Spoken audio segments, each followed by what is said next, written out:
आष्टी तालुक्याच्या वाहिरा परिसरामध्ये दोन सख्ख्या भावांची निर्घृण हत्या करण्यात आली। नातेवाईकांनीच दोन भावांची चाकूने हत्या केल्याची माहिती आहे। अजय आणि भरत भोसले असं हत्या करण्यात आलेल्या भावांची नावे आहेत। जुन्या वादातून नातेवाईकांनी लोखंडी रॉड, धारदार शस्त्र याला हल्ला करून अजय आणि भरत यांची हत्या केली। संशयित आरोपींना पोलिसांनी ताब्यात घेतलेलं आहे। या प्रकरणी आम्हाला न्याय मिळावा अशी मागणी नातेवाईकांनी केली आहे। आष्टी तालुक्याच्या वाहिरा परिसरामध्ये दोन सख्ख्या भावांची निर्घृण हत्या करण्यात आली। समाजामधील काही लोकांनी लोखंडी रॉड, धारदार शस्त्र यांना हल्ला केल्यानं या दोघांचा मृत्यू झाला। अजय आणि भरत भोसले असं हत्या करण्यात आलेल्या भावांची नावे आहेत। दोन्ही भावांची हत्या का करण्यात आली याचा तपास सध्या पोलीस घेत आहेत।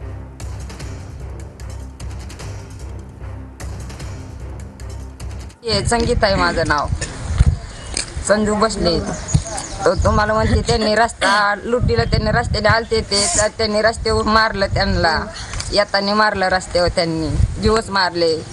दोन्ही साईडला दोन पडले ते पोरं आमचे, जीवच मारले त्यांनी। टामीनी मारले, कोणी गुप्तीने मारले, ते साईडचे पळून गेले। चांगले 25-30 माणूस होतं। विलास आजीनाथ भोसले आणि भरत विलास भोसले, त्यांना जाग्यावर आजीनाथला असं मारून ह्याच्यात खड्यात टाकलं आणि भरतला रोडवरच टाकलं मारून। आम्हाला काय नाही, आमच्या खुनाबद्दल खून पाहिजे, आम्हाला दुसरं काय नाही पाहिजे। आमचं लेकर बाय आमच्या इथं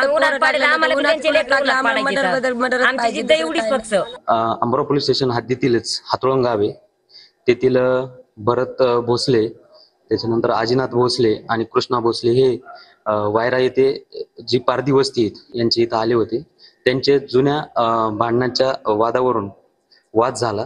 हे दोन्ही बाजूचे जे आरोपी आणि फिर्यादी आहेत यांचं क्रिमिनल बॅकग्राऊंड आहेत। यांच्यावर सोलापूर तसेच नगर येथे जबरी चोरी, दरोडा यासारखे गंभीर गुन्हे दाखल आहे। त्याच्याच वाटणीवरून यांच्यामध्ये वाद झालेला अशी प्राथमिक माहिती आपल्याला मिळाली आहे।